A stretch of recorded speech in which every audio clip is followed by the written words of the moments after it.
साधन करून आज विठ्ठल आणि आकाश यांनी आपल्या सर्वांना एकत्र बोलवलं आणि अत्यंत मोठा हा भव्य कार्यक्रम बऱ्याच मला वाटतं दिवसानंतर आपण या सांस्कृतिक भवनामध्ये जमलेलो आहोत. परशुराम सुद्धा एकदा मामांना बोलवणार आहे, तो लवकर दिवस येऊ आणि जो शनिवार वाडा आहे त्याचा लाल महल करण्याचं जे काही तुम्ही आश्वासन दिलेलं आहे ते पूर्ण होईल.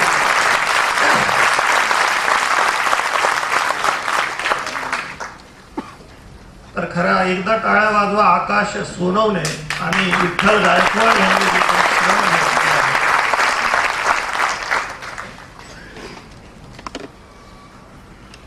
आज आपण हे माझ्या मानसपुत्रा ईश्वरा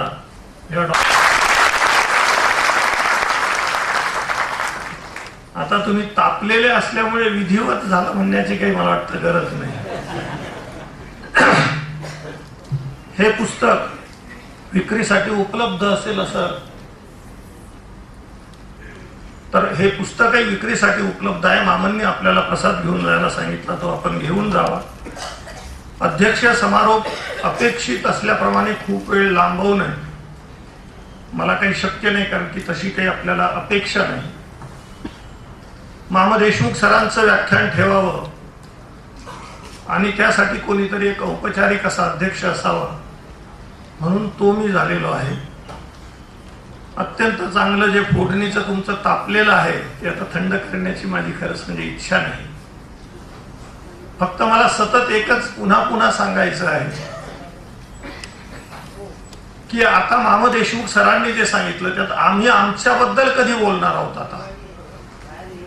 आता खूप काही आपलं तापलेलं आहे.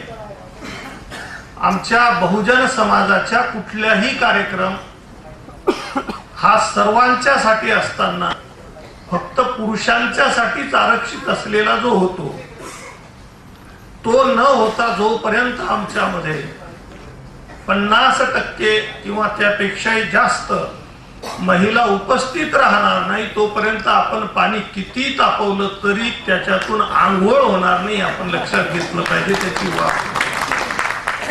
आणि म्हणून खेळ आहे. त्यावेळेस कुठलाही विकास नव्हता. ब्राह्मण आल्यानंतर विकास थांबलेला आहे. ब्राह्मण येण्यापूर्वी खरोखरच आपण अत्यंतिक प्रगतीवर होतो. आणि मग हे काय झालं तर ही जातपात व्यवस्था आली, धर्मव्यवस्थेमध्ये चातुर्वर्ण आले आणि म्हणून आम्ही पाठीमागे राहिलेलो आहे कारण की आमच्यावर सगळी बंदी आणलेली आहे. 3-4 हजार वर्ष जर आमच्यावर बंदी होती तर आता हे आरक्षण किती वर्ष?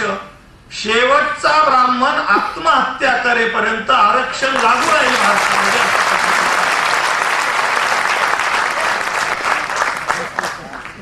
तर हे केव्हा होईल? या देशाची लोकसभा, राज्यसभा आणि प्रत्येक राज्याची विधानसभा, विधान परिषद, ग्रामपंचायतच्या सदस्यापासून ते लोकसभेच्या अध्यक्षांपर्यंत जोपर्यंत आपला तिथला जो काही लोकप्रतिनिधी आहे आपल्या मताचा, आपल्या विचाराचा आणि केवळ तेवढाच नाही तर कृती करणारा येत नाही तोपर्यंत अवघड आहे. आणि त्या दिशेने चालत असताना आज पुणे शहरामध्ये आपण जे काही मामा सरांनी सांगितलं ते आपण करतोय. परंतु हे सगळं करत असताना अजूनही आपल्यामध्ये जे काही थोड्या काही अडीअडचणी येत आहेत त्या आपल्याला कुठेतरी कमी केल्या पाहिजेत. आणि म्हणून जे सतत शब्द येतात त्या मागासले पण बघा जे सांगितलेलं की कलमामध्ये राज्यघटना जी आहे मनुस्मृतीच्या नंतर जे काही देशाची राज्यघटना आली, थोड्या ज्या काही बाबी आपल्या समोर होत्या, आज कलम जी आलेल्या आर्थिकदृष्ट्या, सामाजिकदृष्ट्या आणि शैक्षणिक दृष्ट्या SC ST ह्या सर्व क्षेत्रामध्ये मागे होते कारण की त्यांना सर्व अधिकार नाकारलेले होते. अधिकार वंचित जो समाज होता त्याला बरोबर आणण्यासाठी आरक्षण आहे. तर अधिकार कोणी काढलेले आहेत हे आपल्याला सर्वांना माहिती आहे. मग अधिकार वंचित समाजाला जर आपल्याला पुढे आणायचं असेल तर आर्थिक दृष्ट्या सक्षम. आता आपण समजून बऱ्याचदा असं होतं की सामाजिक दृष्ट्या, आता आम्ही साधं एक उदाहरण देतो की आमचा मराठा समाजाचं जर उदाहरण घेतलं तर 100 एकराचा गावचा पाटील, मोठा पाटीलवाडा असलेला मराठा पाटील आणि त्याच्या घरी दररोज सकाळ संध्याकाळ वेळोवेळी पूजा अर्चा करून घंटी वाजवणारा तो भटजी सामाजिक दृष्ट्या भटजी पुढारलेला की 100 एकराचा मालक पुढारलेला कोण? भटजी पुढारलेला हे ज्यांना वाटत असेल तो शिव फुले शाहू आंबेडकर विचारांचा. हे पाणी आपल्याकडे काय दिसतंय की असं मग आर्थिक दृष्ट्या माग असले, पण हा विषय आजच आलेला नाही. अनेकदा आपल्याकडे जेव्हा चर्चा करतो आपण तर त्याच्यामध्ये जे काही सतत समज गैरसमज, त्याच्यातला हा एक गैरसमज पुढे आणण्यामध्ये जर कोण कारणीभूत असेल तर इथल्या मीडियाच कारणीभूत आहेत. आणि आमची जी काही लोक आहेत, मामा देशमुख सर अनेकदा सांगत असतात की चमचे जे आहेत या चमच्यावर वार करू नका, तर हे चमचे जे हातात आहेत त्याचा हात छाटा, चमचा खाली पडेल तोही उपयोगात येईल. परंतु आम्ही काय करतो, त्या चमच्यावर मारत बसतो आणि त्याच्यामुळे आपसामध्ये बघा त्यांनी जे सांगितलं ते आपले संघर्ष निर्माण होतात. ते आपण सर्वांनी लक्षात घेतलं पाहिजे. आणि म्हणून मग आपल्याला सतत दिसतं की आर्थिक दृष्ट्या आपलं काम तर काय, आपलेच लोक म्हणतात की भटजीला काय मिळतं, काहीच नाही हो, इकडे तिकडे फिरतो, आमका आहे तुमका हे करा.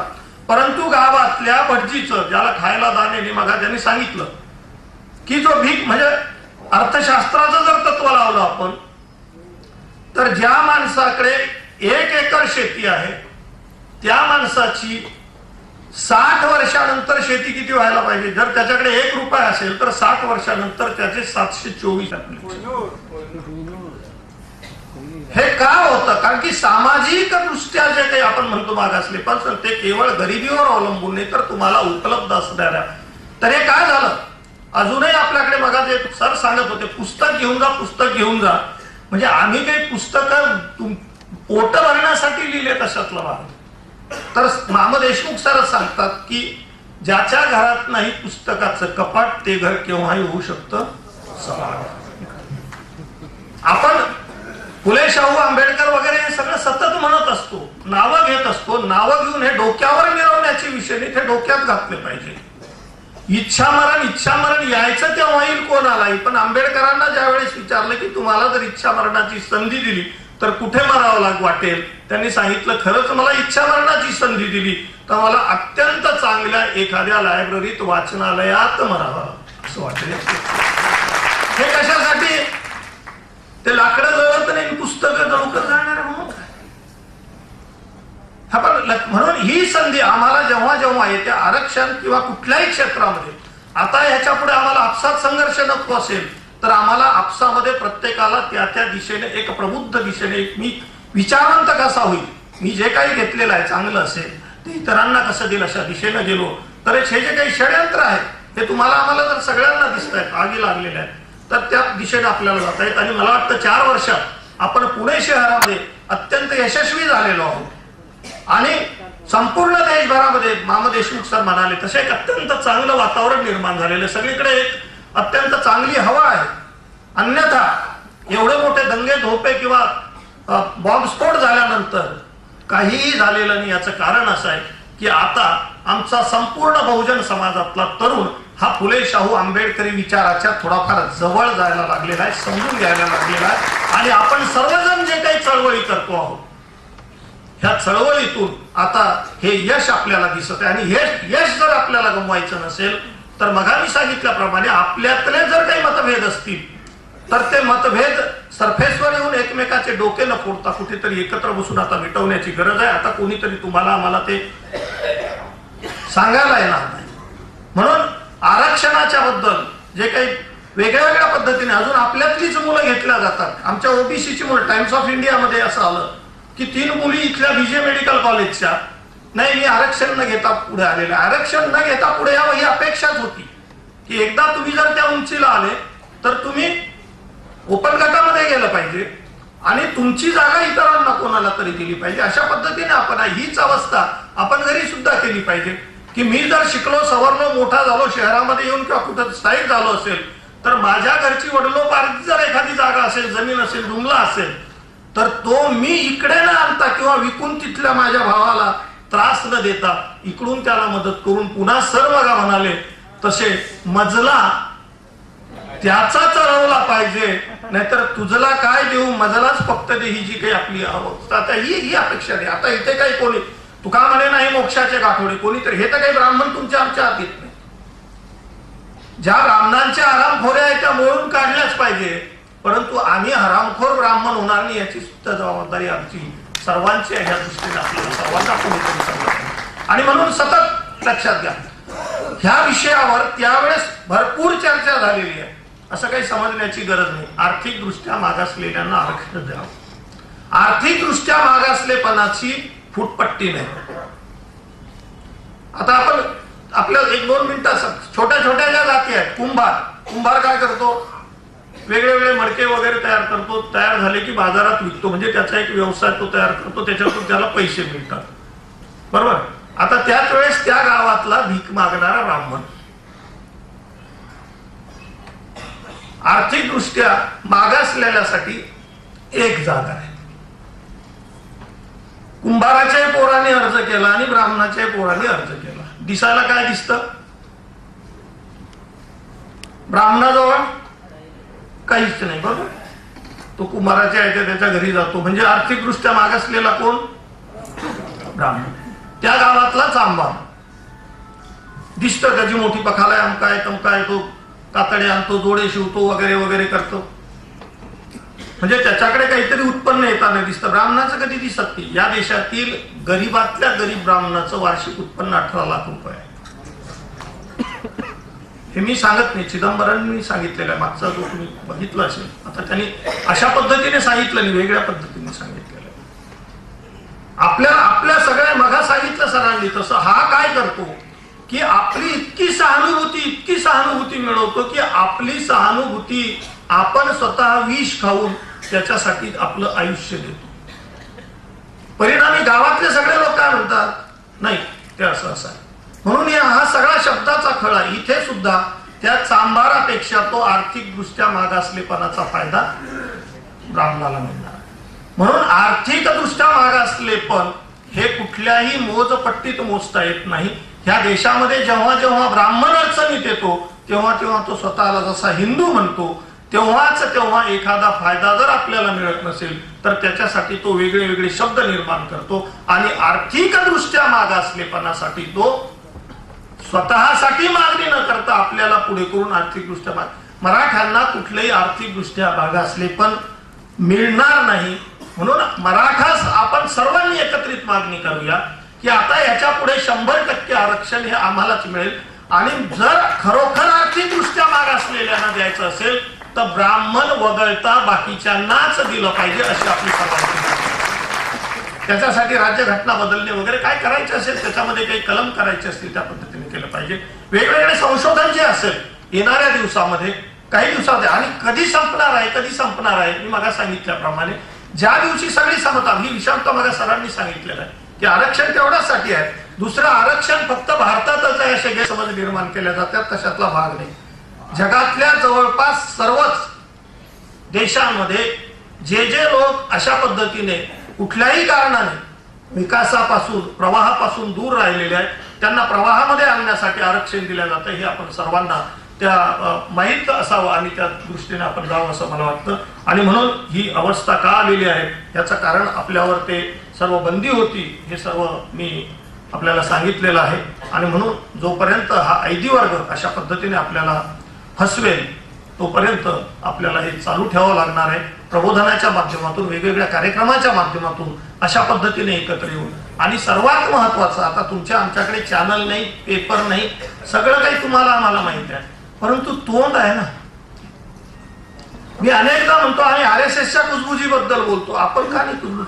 इथून गेल्यानंतर जो निषेध बामण जरी असला, अरे मामांचं भाषण ऐकलं का, क्या जोरदार व्हा, क्या जोरदार व्हा, क्या जोरदार व्हा, एवढं तर सांगत चालेल. एवढं बोलतो आपण, सगळं काय करतो. एक तरी बामण काहीतरी आपण करा. आपण चांगले नियम आपले कायदे, मी जसं सांगितलं की एकदा ठरवा, आपलं काहीही नुकसान झालं तर या देशातील कुठल्या ना कुठल्या तरी ब्राह्मणांनी पाप केलं सुरहित धरावं आणि दिसेल त्या ब्राह्मणाच्या 2 थोबाडीत माराव्या. टाळ्या नका वाजू, खरंच मारायला तर सुरुवात करा. नाही हे जे नाटक या देशामधील संपूर्ण व्यवस्था आजच्या घडीला मगा सरांनी या देशातील सर्व सत्ता, या देशातील म्हणजे शासन असेल, प्रशासन असेल, न्याय व्यवस्था असेल, सगळे आमदार, खासदार, मंत्री कुठल्याही पक्षात असो, ह्या देशाला सध्या एकच यंत्रणा चालवते, तिचं नाव आहे RSS.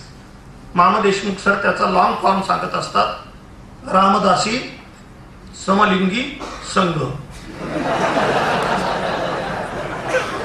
समलिंगी म्हणजे तशा तुमच्या डोक्यात चाललं तसा नाही आहे, म्हणजे एकलिंगी, एका लिंगाचा म्हणजे सर्व फक्त पुरुष, तिथे स्त्रियांना प्रवेश नाही, म्हणून अशा पद्धतीच्या ह्या लोकांचे. आता हे सगळं तुम्हाला आम्हाला जर समजते, इथलं प्रत्येक बाबतीत आहे, तर आपण आपल्या पद्धतीने जर यांना इथे एक लक्षात घ्या, आपण कितीही दंगे करून एकमेकांची घरं जाळली, एकमेकांची गावं जाळली, एकमेकांचं काही केलं तरी या देशामध्ये कधीही शांतता, सुरक्षितता प्रस्थापित होणार नाही. तुम्हाला संपूर्ण राष्ट्रामध्ये आम्हाला सर्वांना जर शांतता, सुरक्षितता पुढच्या एक भाऊराव पाटील होते आपल्याकडे, भाऊराव पाटील नेहमी सांगायचे की जर तुम्हाला एक पिढी काही वर्षाची व्यवस्था करायची असेल तर अन्नधान्य पेरा, शेती करा. एखाद्या पिढीपुरतं चांगलं काही काम करायचं असेल तर माणसं उभे करा. आणि जास्त काळासाठी तुम्हाला 10-20 पिढ्या, 100-200 वर्ष काही तुम्हाला चांगलं करायचं असेल तर तुम्ही या माणसासोबतच त्यांच्यामध्ये क्रांतिकारक विचार पेरा आणि ते क्रांतिकारक विचार मगा सांगितल्याप्रमाणे पुढे केले पाहिजे. आता मगा सरांनी सांगितलं नवीन मूल्य निर्माण केली पाहिजे. आता आपण अशी मूल्य निर्माण केली पाहिजे की तुम्हाला जर 2-3 वर्ष किंवा काही वर्षासाठी निवांत राहायचं असेल तर रोज एक बामणाच्या थोबाडीत मारायचं. जर तुम्हाला काही पिढ्यापुरतं काय करायचं असेल तर वर्षभरातून 5-10 ब्रह्महत्या करत चला. आणि जर तुम्हाला हे जग पुढचे लाखो वर्ष शांत, सुरक्षित, विदाऊट बॉम्ब स्फोट राहावं असं वाटत असेल तर ही पृथ्वी निब्राह्मणी करा. हा विचार जिथून येतो त्या मुळावर आम्ही घाव घालत नाही. आणि दुर्दैव असं आहे की अलीकडे आमच्या अनेक चळवळीमध्ये आम्ही फुले शाहू आंबेडकरांचं नाव घेत असं काही सांगत असतो की या सर्वांना ब्राह्मणांनी मदत केलेली आहे. ब्राह्मणांचे या सर्वांचा ब्राह्मणाला विरोध नव्हता तर ब्राह्मण्याला विरोध होता. परंतु आपण आपल्याला स्वतःला तसं काही समजू नये ना. आपण एवढं समजू आपण काही त्या उंचीचे नाही. जेव्हा जेव्हा आपल्याला सर्वांना आपले मित्र असू शकतात, सगळं काही असू शकतात, परंतु ब्राह्मण आपला कधीही हितचिंतक असू शकत नाही. आपण लक्षात घेतलं पाहिजे. ज्या दिवशी आम्ही सुद्धा चळवळीमध्ये काम करण्यापूर्वी आमचे सर्वांचे ब्राह्मण मित्र प्रत्येकाचे आहेत, गाव घर सोडून आल्यानंतर. परंतु तुम्ही ज्या दिवशी एक नवीन विचार मांडायला सुरुवात करता आणि RSSच्या या ब्राह्मणी तावडीतून बाहेर जायला सुरुवात करता त्या दिवशी तो तुमच्यापासून तुटायला सुरुवात होतो. म्हणून ह्या दिशेने जात असताना आपण उगीच कोणाच्या बद्दल काही वाईट आणि जे आहे ते केलं पाहिजे. इतके वर्ष ते म्हणतो शिव्या देतो ना शिव्या. आम्ही इतके वर्ष सहन केल्यात ना. आम्ही जर सहन केले असतील तर काही दिवस बघा ना. म्हणजे तुमच्या बंदुकीने सुद्धा आम्ही जिवंत राहिलो पाहिजे ही तुमची अपेक्षा आहे. आणि आम्ही आमचं बोट जरी टोचलं तरी तुमचं रक्त निघत असेल तर तुमच्या अंगात आमचंच रक्त गेलेलं आता ते बाहेर काढण्याची नितांत गरज आहे. आणि म्हणून हे वेगळे वेगळे जे काही माध्यम आहेत केवळ एकाच दिशेने चालणार आणि आरक्षण आणि याच्यामधले जे काही नवीन नवीन प्रश्न आज निर्माण झालेले आहेत ह्या सगळ्याची तड आपल्याला जर घालवायची असेल तर आपण पुणे शहरामध्ये सध्या अत्यंत चांगल्या पद्धतीने काम करतो. हे आपल्या राज्यभर आणि बाहेर सुद्धा पोहोचलेलं आहे.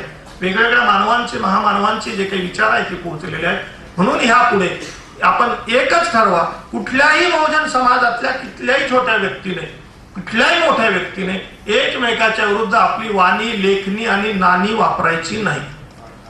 काही झालं तरी भांडायचं, कितीही भांडणं हो. मी अनेकदा सांगितलं आणि तो आपल्याला अनुभव येतो की कितीच असेल. उद्या समजा माझं अंजुमचं किंवा सलीमचं भांडण झालं, किती टोकाचं भांडण झालं तरी पोलीस स्टेशन मध्ये जायचं नाही, मारामाऱ्या करायच्या नाही. तुम्हाला अगदी खूपच वाटत असेल की काहीतरी करायचंच तर खुशाल नारायण पेठेत सदाशिव पेठ मध्ये जा. मूर्त्यात काय टपुरे द्यायचे ते द्या.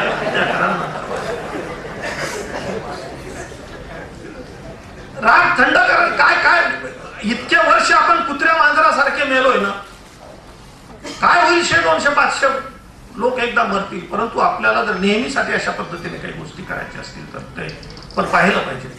मुंबईचा बॉम्बस्फोट झाला, सगळ्या वेगळ्या वेगळ्या. आम्ही हे म्हणतो की आमच्या संभाजी ब्रिगेडसह ज्यांच्या विरुद्ध तुम्हाला वाटत असेल त्यांना फक्त काही ठराविक मुस्लिम संघटना घ्यायच्या आणि सर्व लोकांनाच पुढे आणायचं. RSSचे का नाही करा? RSS ही जगातील सर्वात मोठी आतंकवादी संघटित संघटना आहे. कारण की 12 कोटी सदस्य असलेली कोणती दुसरी संस्था आहे? जगातील प्रत्येक ब्राह्मण RSS मध्ये पुरस्कर्ता आहे. परदेशातून आम्हाला पैसे येतात अशा पद्धतीची जी काही सतत होती, परदेशातून आपल्याला पैसे अजून आलेले नाही, पण यांनी म्हणावं जे जे बोंबलतात ते आम्हाला द्या ना जरा 100-200 कोटी रुपये. म्हणजे आमची प्रश्न केले. चिदंबरमनी परदेशातून कोणाकोणाला काय काय पैसे आलेले त्याची यादी जाहीर केलेली आहे. 2000 मध्ये या देशामध्ये जवळपास 98,000 कोटी रुपये आलेले आहेत परदेशातून. तिथे जमलेल्या किती जणांना मिळालेले? आता मागच्या महिन्यामधलं एक सर्क्युलर आलेला आहे, त्याच्यामध्ये जवळपास 5,000 कोटी रुपये वेगवेगळ्या देशामधून आलेले आहेत. हे कुठे येतात, कोणासाठी येतात, या सगळ्याचा जर आपण विचार केला तर तुमच्या आमच्या विरुद्ध किती मोठी यंत्रणा उभी हे आपण सर्वांनी समजून घेतलं पाहिजे. आणि म्हणून वेगळे वेगळे जे काही प्रश्न आहेत, केवळ आपले हे चालणार नाही की काय आहे काय नाही, तर आज तुमच्या आमच्या समोर जे प्रश्न आहेत, हे प्रश्न ज्यांनी कोणी निर्माण केलेले असतील ते प्रश्न आज आपल्याला सोडवण्यासाठी एक आरक्षण हे जरी माध्यम असलं तरी पुढच्या काळामध्ये अभ्यास असेल, क्षेत्र असेल, आज जे काही आज आमच्या मुलांच्या पर्यंत जे काही शिक्षण येतंय, आज त्या NCERT, SCERT किंवा मध्य प्रदेश किंवा केंद्र सरकारचं जे काही आता नवीन पुस्तक आलेलं आहे त्याच्यामध्ये एक वेगळ्या पद्धतीचं जे काही वातावरण निर्माण झालेलं आहे, हे सर्वांना आपल्याला तोडायचं असेल तर त्यासाठी आपल्याला सर्वांनी एकत्रितपणे सामूहिकपणे काम करण्याची गरज आहे असं मला वाटतं. आणि त्या दिशेने आजचा हा कार्यक्रम आपल्याला सर्वांना एकत्रित घेऊन जाण्यासाठी आलेला आहे. मामा देशमुख सर आपल्या सर्वांच्या विनंतीला मान देऊन इथे आले, नागपूरवरून आले. या वयातही ज्या पद्धतीने ते काम करतायत त्यांच्यापेक्षा माझंही वय आता थोडंफार खूप जास्त दूर नाही, परंतु तुमच्या माझी सर्वच आमच्या संपूर्ण बहुजन समाजाची अडचण एकच आहे की आमच्यातले तरुण आणि महिला कधी पेटून उठणार आहेत. पुन्हा पुन्हा मी सांगतो, आम्ही महात्मा ज्योतिबा फुलेंचं, सावित्रीबाई फुलेंचं नाव घेतो. महात्मा ज्योतिबा फुलेंनी त्यांचा स्वतःचा अपमान झाल्यानंतर त्याचं कारण आमच्या महिलांच्या शिक्षणाला दिलं. ह्या महिला अज्ञानी आहेत आणि म्हणून त्यांनी पहिल्यांदा कन्या विद्यालय मुलींच्यासाठी शाळा काढल्या. त्याच्या पाठीमागची भूमिका ही होती की माझ्या बहुजन समाजातील महिला शिकतील, ह्या शिकलेल्या महिला वाचायला लागतील, वाचता वाचता विविध या देशामध्ये निर्माण केलेले धर्मग्रंथ वाचतील, या धर्मग्रंथातून त्यांच्यावर किती अन्याय अत्याचार झालेत ह्या त्या समजून घेतील आणि समजल्यानंतर पेटून उठतील. आणि ह्या पेटलेल्या महिला केवळ ते धर्मग्रंथच नाही तर या भटांनाही भट्टीत घालतील. अजून एकही भट भट्टीत घातला नाही, एकही धर्मग्रंथ भट्टीत गेलेला नाही.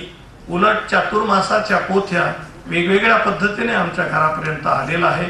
आणि म्हणून शेवटचा एकच संदेश आहे की ब्राह्मण लठ्ठ होणे म्हणजे आम्ही बहुजन समाज मठ्ठ होणे हे आहे घेतलं पाहिजे. त्यासाठी ब्राह्मण मिटवणे हा एकमेव पर्याय आपल्या समोर आहे. त्यासाठी आरक्षण आणि सर्व हक्कांची गरज आहे. ते मिळवेपर्यंत आपण सर्वांनी लढावं. याच्यानंतरच जे आहे एक क्रांतिकारी कवी संमेलन आहे. काही ब्रेक असला तर आकाश सांगेल, कोणीही न उठा. आता आपण शिस्तीत जर आलेलो आहोत तर याच्या पुढच्या, नाहीतर काय होतं की अध्यक्षीय भाषण संपलं, अमकं झालं तमकं झालं तमकं झालं. बऱ्याचदा होतं बुद्धाला कोणीतरी एक जण भेटायला गेला, तो काही कुठे तिथे बसायचा, इथे ढुंगण टेकला तिथे ढुंगण टेकला. ते म्हणून काय म्हणतात, नाही म्हणे मला काहीतरी सांगा काहीतरी सांगा. ते म्हणजे तू पाहत राहा. असंच एकदा कार्यक्रम सुरू असतात तर ते बसलं, उठल्यानंतर ते असं असं असं असं करायला लागलं. बुद्ध म्हटलं काय नाही म्हणे इथे माती सटकली. बुद्ध म्हणले अरे इथली माती ढुंगणाला चिटकून तू घेऊन जाऊ शकत नाही, तर इथले विचार तू काय घेऊन